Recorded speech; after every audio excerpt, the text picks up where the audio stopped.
the shift happened because I fell to my knees and I started shaking and trembling and crying and just looking up at the sky and praying to God. I said, take the money, take the notoriety, take everything. I don't care. I need a single day of freedom. I'm begging you. And, he heard me because I saw that white light. And some people get it in life. And I got it right then in the bathroom at the Caroline building in New York City because I stood up and it wasn't me. And I flushed the pills and wound up on a computer. And I was in a taxi cab 20 minutes later looking up at the sky saying, oh my God. For the first time in my life, I wanted to stay sober more than I wanted to get high. And I wound up in a church basement with 150, 200 addicts and alcoholics. And I threw my hand right up. I said, I'm Darren. I'm sick. I'm suffering. I want to kill myself. I can't make this. I need your guys' help. And about a dozen men came over to me. They were my spiritual brothers to this day and said, we got you. We know how you're feeling. But if you keep coming one day at a time and stay close to us, we can show you a life that you can never imagine.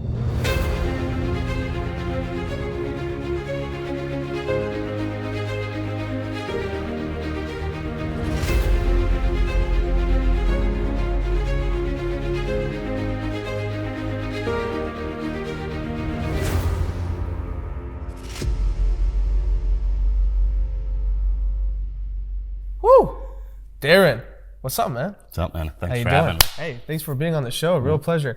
So you got a pretty dope spot here. I'm not gonna lie. We were able to somehow sneak in the whole entire room, but hopefully nobody walks in. Hopefully the Avalon isn't watching this interview when it airs. Guys, it's just at the end of the day, it's a commercial for you guys, so they should be happy we're doing this in here. Good point. Anyways, I want to get started. You have a very, very, very interesting past. And let me tell you something before I dive into it. I can relate a little bit. So something that I don't necessarily talk about all the time is this whole journey that I'm on actually inspired from a drug overdose at the age of 18. Mm-hmm. And so hearing about your story and how you took that and changed it up, because I know you get into a very confused state, mm-hmm. a very confused state once you go through that process and you're not necessarily sure how to get out of it. And I thought it was really inspiring to see somebody who's kind of like using that to advocate against it and to really show people like that there is a light. If you go through it, there is a light on the other side. So why don't you guide me through Darren before all of this happened? Because I always ask myself this question all the time, and I'm kind of curious from your perspective how it is. For me, I ask myself, how was Adam before the drugs? How was Adam before what he did? And so how was Darren to you before the drugs, and what kind of spiraled into getting into that lifestyle? When I speak, I often tell the story just like this. I had a great loving family, mother, father, sister, very close. I lost my father 2.5 years ago, and all the love and care in the world. From the outside, none of it made sense that I went down the path that I did. But I never fit in, never felt a part of. Always felt like an outcast, so uncomfortable in my own skin, so much nervous anxiety over absolutely nothing. So I think it was around 14 years old, I was in sleepaway camp, and a lot of insecurities. I was in these small classrooms, had a learning disability, apparently is what I was told from teachers, so I was teased because of that. And I'm at sleepaway camp one night, that nervous anxiety brought these horrendous stomach pains. So I told the counselor, I said, we need to go to the infirmary, I don't know what's wrong. And she gave me this green liquid in a clear cough syrup cup, and I don't know what it was. I took it, tasted disgusting. But 3 minutes later, I'm walking across the softball field. Every time I talk about it, the hair on my neck still stands up, and my life changed forever. Every one of those inferiorities and insecurities went away like that. I got back to the bunk. I'm now the cool guy, the talkative one, the good-looking one, the buff one, the popular one, the funny guy. I got the courage to go to the bunk next door and flirt with girls for the first time in my life. Thinking nothing of it, I woke up the next morning, did all my activities, and that very next night I'm lying in bed with no stomach pain whatsoever, and I'm looking up at the sky saying, man, that feeling was amazing. I look at the counter, I go, yo, my stomach is killing me, man. This was at 14. We did this for 3 straight weeks every night until my mom and dad came up for visitation day and found that I was taking liquid Demerol. And that was the end of that. And but I found the magic, I found the answer, and I chased it. And a few months later, I got my wisdom teeth taken out, and I got the same reaction from Vicodin. I'm on the phone calling up my boys, friends of mine. There was just something that I was missing that gave me what I was missing. And that took you down that entire path. And how long was your addiction? From there, it was about 24 years. 24 years. So throughout the process, did it ever hit you that you had to stop, or? It took a long time because when you start a baseball card business as a teenager, you're making more money than your friends' parents. I was 15 years old in 1985, making $200,000, $300,000 a year selling baseball cards. My ego, not realizing so much it was this deep-rooted, broken insecurity. People treated me a little bit different because now Darren's cool. He's the one written up on the newspapers, and it took me eventually into the sports and entertainment industry. At 25 years old, I had Magic Johnson as my first client. And I remember right down the street at the Mondrian, maybe 1997, lit up, banked up at a party and high as a kite, and I see Kobe Bryant. I walked over to him schmoozing. I talk about it in the book. He's on the phone with one of his friends. Oh, this is my boy. Let me say hello to him. Hold on, bro. I'll call you back. And I was just fearless. And then from the outside, I looked like I had it all, but I was so incredibly broken on the inside. I was always looking for that outside fix that was an inside job, and I believed all the bull crap, the way I was treated differently, because of what I did, but never knowing who the hell I was. And eventually what was once living to use turned out to using to live. And the last 2 or 3 years, I didn't want to wake up. I was just so sick and tired of living this double life where people thought this so-called super agent, but in reality, I was a complete fraud. I was a joke to myself. So let's go back. So you were selling baseball cards at the age of 15, you said? Mm-hmm. And then how did that spiral into you becoming an agent? I had a sports memorabilia company for a few years, sports and celebrity memorabilia company, and I would broker autograph signings for all these athletes and celebrities. So I built a relationship with them through that. And to you, the drugs were the ones that were helping you push through all those challenges as well? Absolutely. Okay. And this is so super relatable for me. That's why I was like, we actually had, I'm gonna be very honest with you, we had like a list of questions. Mm-hmm. And I went over your story and I'm like, what, screw the questions. I know like exactly the kind of conversation I want to have with you, because how did you feel when you were sober? When you weren't with that when you didn't have access to the substance, when you had to perform at a high level, did that ever happen to you? Not really, because once I started, I always had money, so I always had resources, and every doctor was in awe of me because I manipulated the system. I'd be at a doctor in the middle of freaking San Francisco that would come make a house call. I'd pay him $500. I'd call Hulk Hogan, get him on the phone with them. I'd, Smoking Joe Frazier would be with me on the road somewhere. I'd be like, hey, champ, I got a doctor coming. I don't feel good. Come say hello to him. You do this stuff, become a professional con artist. And so I always made sure that no matter what city I was in, I manipulated the system. So that methodology of knowing how to get the job done, how did that come into hand with building your business? Oh, I think I always was a people person, which came from my dad. He always taught me, a few things. It's not what you say, it's what you do. Your reputation's the hardest thing to uphold and the easiest thing to lose, and you only get one chance. And then the idea is 1%, and carrying it through is the other 99%. Because everybody's got the ideas, but they don't know how to carry it through. And I think all that together collectively always made me so hands-on. To this day, my clients will tell you, I can be on the phone with Hulk Hogan like I was 2 days ago for an hour. Every single call ends with, I love you, brother. Love you, bro. We have this deep, deep emotional, connection. I'm that way with my corporate clients. I just think, I never lost sight of the appreciation of these corporate, celebrity, and personal relationships that I've built.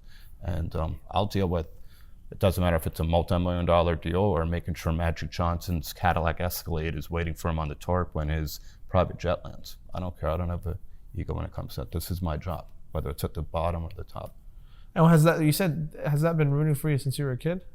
Yes. So this is something that you were taught growing up, that you always treat each other equally, or where did that come from?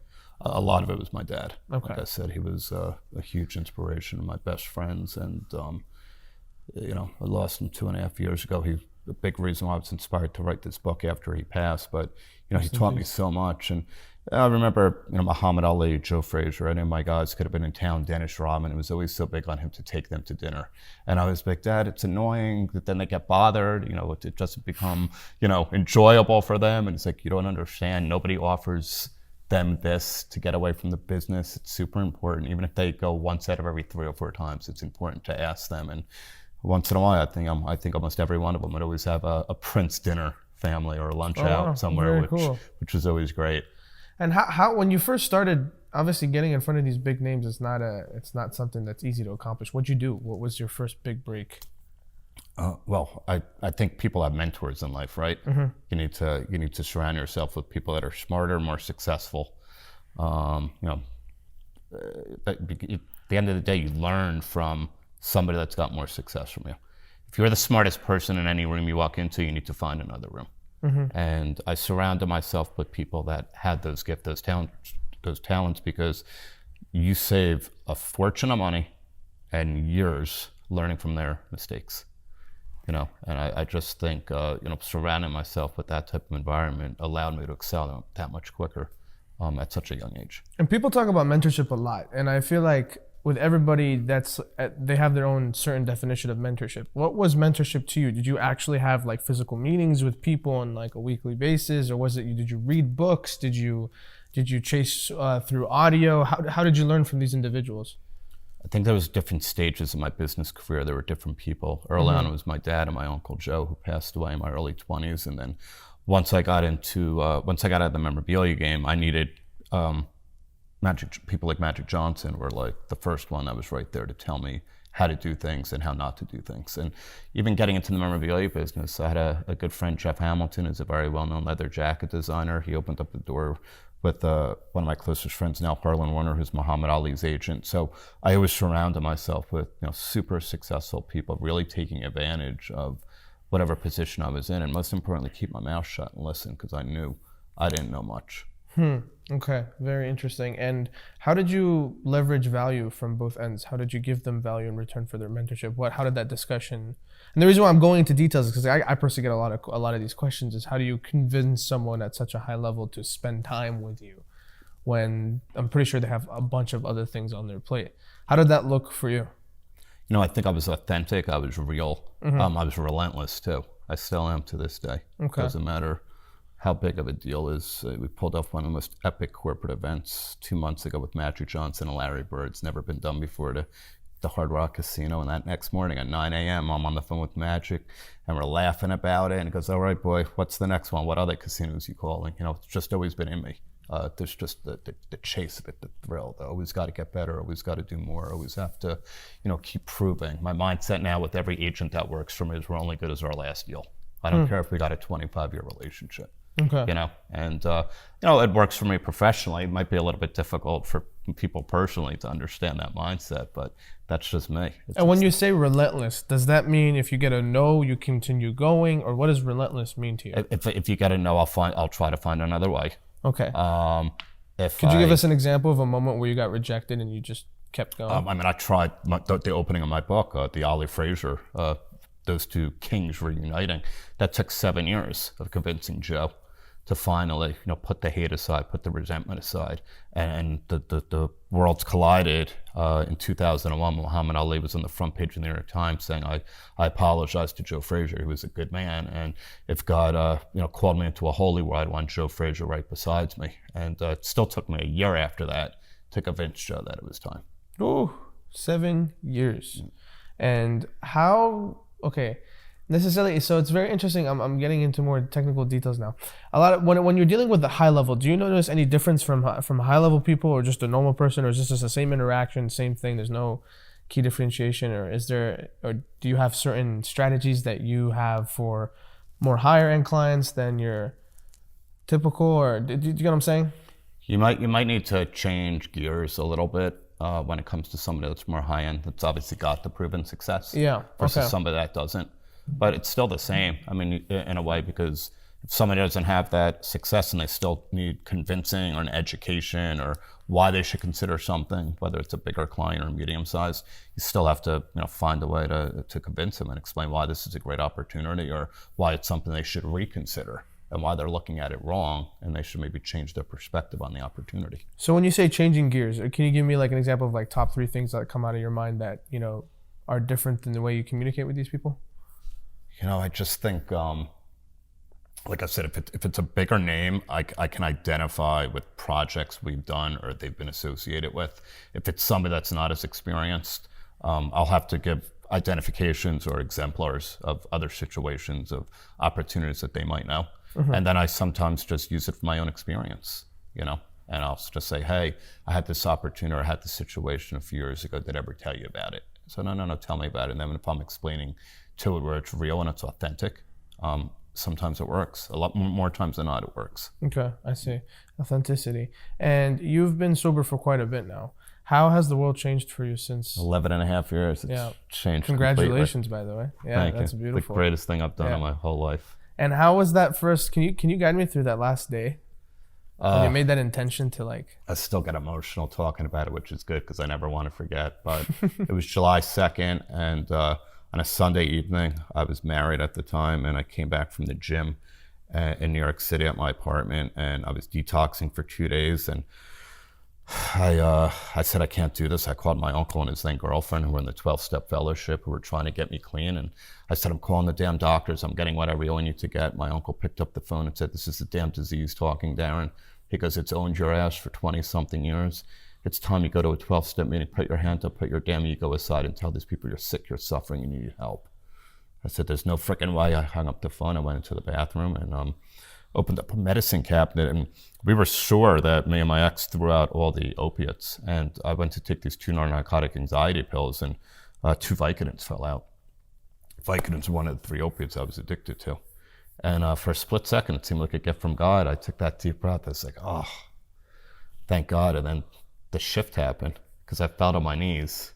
And I started shaking and trembling and crying and just looking up at the sky and praying to God. I said, take the money, take the notoriety, take everything. I don't care. I need a single day of freedom. I'm begging you. And, he heard me because I saw that white light. And some people get it in life. And I got it right then in the bathroom at the Caroline building in New York City because I stood up and it wasn't me. And I flushed the pills and wound up on a computer. And I was in a taxi cab 20 minutes later looking up at the sky saying, oh my God.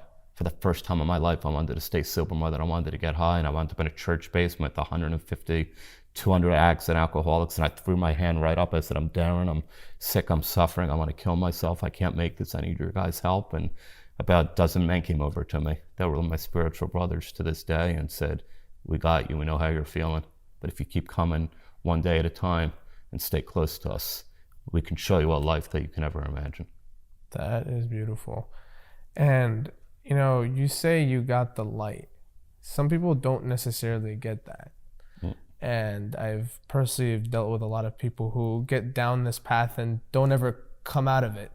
So if anybody's watching that's stuck in that loophole, that circle, what tips would you give them on how to kind of get themselves out of it? There's hope and recovery for anybody that's out there. I'm living proof because to me, the high bottoms are the ones that are the easiest to overdose and not make it because we've got the resources. And it's harder for us to come to terms that we actually have a problem. Because you look at the business, I look at the clients, look at the success and the money. We're the ones that, like I said, we're more of an emotional bottom.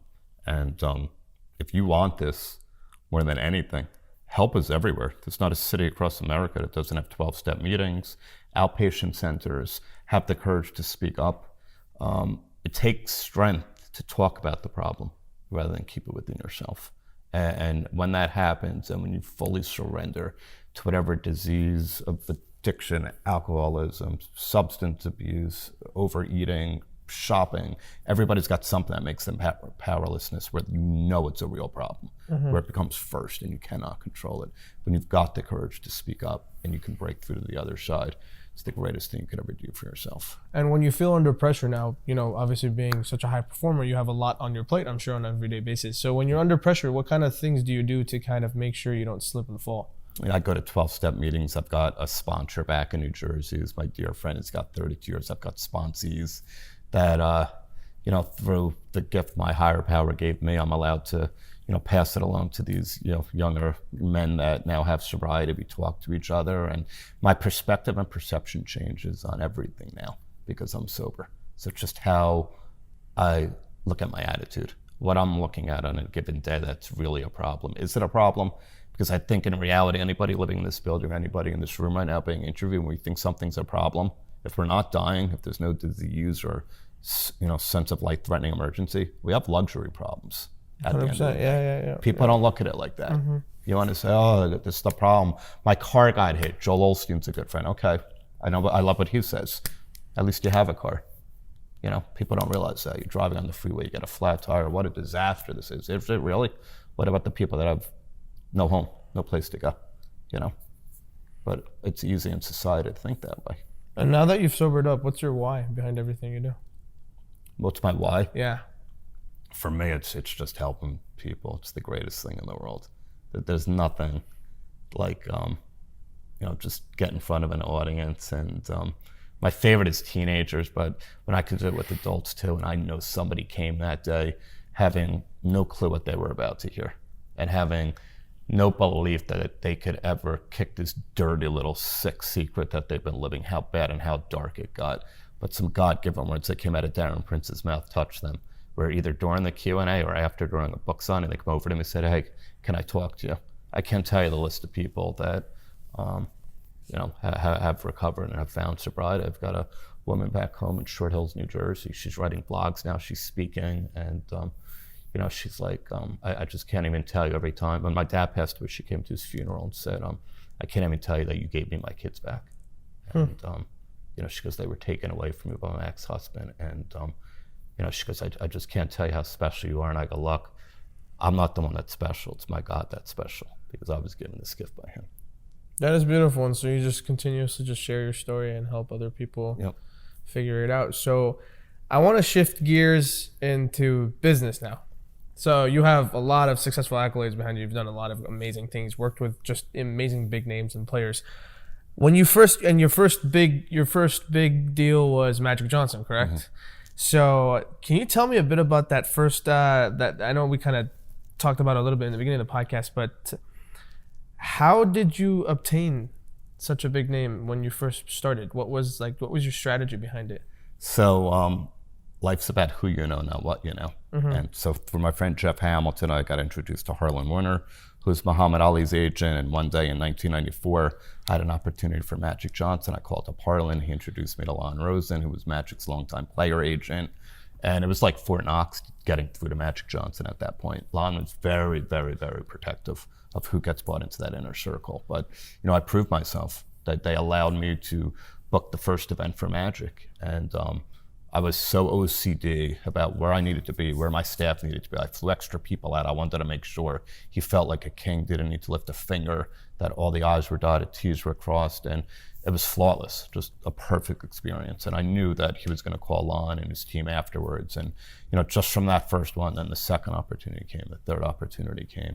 And I got into some, without giving the story away, some pretty big legal trouble in the mid-90s from the memorabilia business I was in. And first time in my life, I had financial problems. I lost everything. I was about $1 million in debt.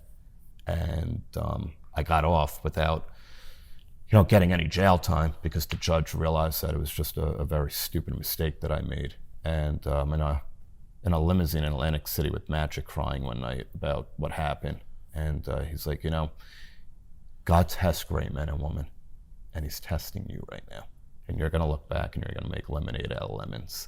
And a few months later, I was with my dad fly fishing in Alaska, and he's like, what's your next move, boy? I was like, Dad, I can't go back into the memorabilia business. I want to be an agent, but I'm not an attorney. And he's like, attorney, what does that have to do with it? And he used that expression, it's about who you know in life, not what you know.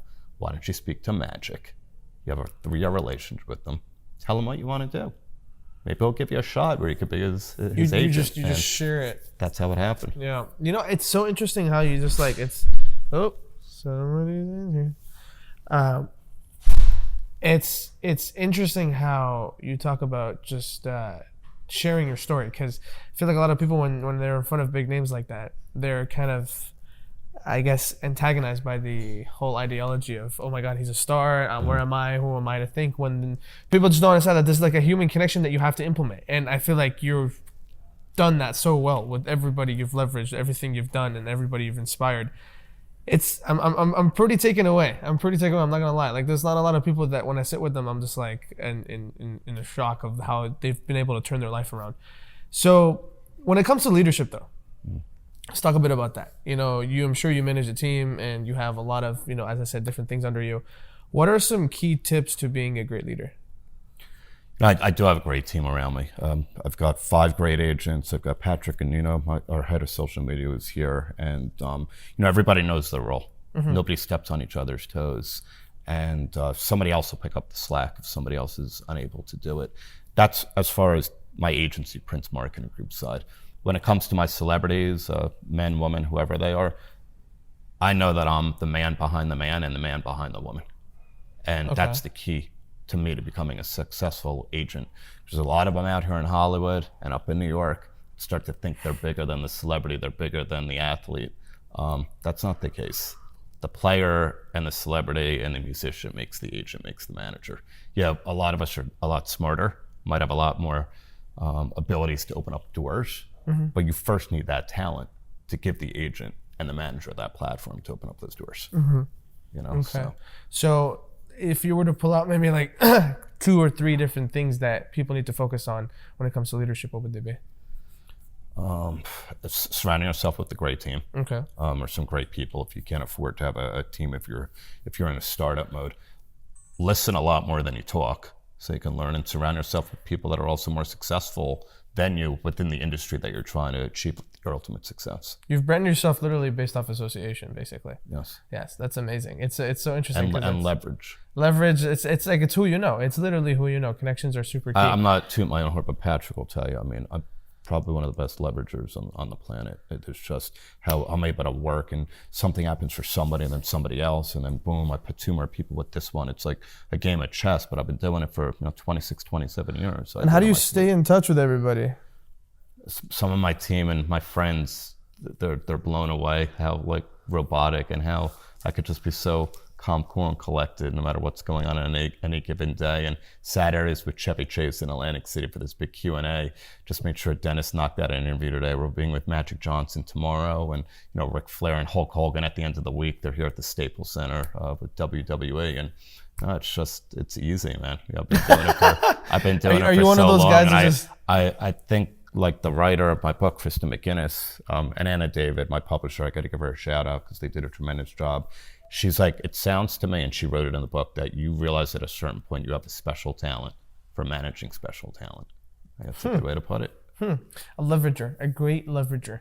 Yeah, because I actually have this guy we know who, a colleague of ours was making a joke about how he always somehow stays in touch with everyone he knows. Like even people who you haven't seen in like maybe years, at least you grab lunch or something. Do you have some sort of method that you follow or a system that you follow that you probably could share with us?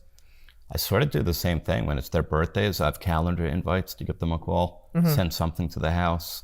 If it's their wife's birthday, vice versa, the same sort of thing.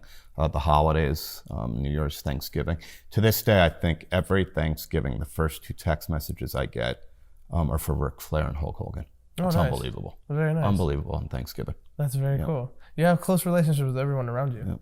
I think that's just an amazing thing for somebody to have and leverage, because not a lot of good people out there like that kind of understand how to create that and sustain a relationship. No, it's about personal relationships. A month ago, I was at Carmen Electra's house for 3 hours talking life. Denise Richards and I were on the phone for a half hour last week. She's in between filming Beverly Hills Housewives. And yeah, there's a trust and a love and a bond and a respect. And funny, I know how each person ticks. Yeah. I feel like social media has caused such a distance in people. That could do it too. What's your take on that? For sure. Yeah, no, it could. I mean, I think it also breaks down the communication. Where years ago when we didn't have it, you were almost forced to call somebody and have a lot bigger personal bond than we can nowadays. We're also quick to text message and inbox or DM, and it just doesn't, allow you to have that ability as much anymore. No, definitely. So this book, Aiming High, you said your father's passing away is what inspired you to write it. Yes. So tell us a bit about what's, maybe give us a little bit of golden nuggets of what's inside. All right, so Dad wanted me to write a book about my journey, in the agency business. And I just said, Dad, I said, I don't have an ego anymore. I said, I checked that at the door when I got sober. So I don't feel comfortable writing about my experiences. And so when he passed, all these crazy things started happening. I got contacted by the Trump administration to be involved with their opiate epidemic mission. And I got booked on Dr. Oz, got booked to speak at a couple big galas. And I hooked up with my publisher, Anna David, at a meeting here in Los Angeles. And she's like, your story's fascinating. Why don't you write a book? I was like, it's funny you said that. And my father passed away 8 months ago. I wanted me to write one. She goes, I got it. I know what the book is.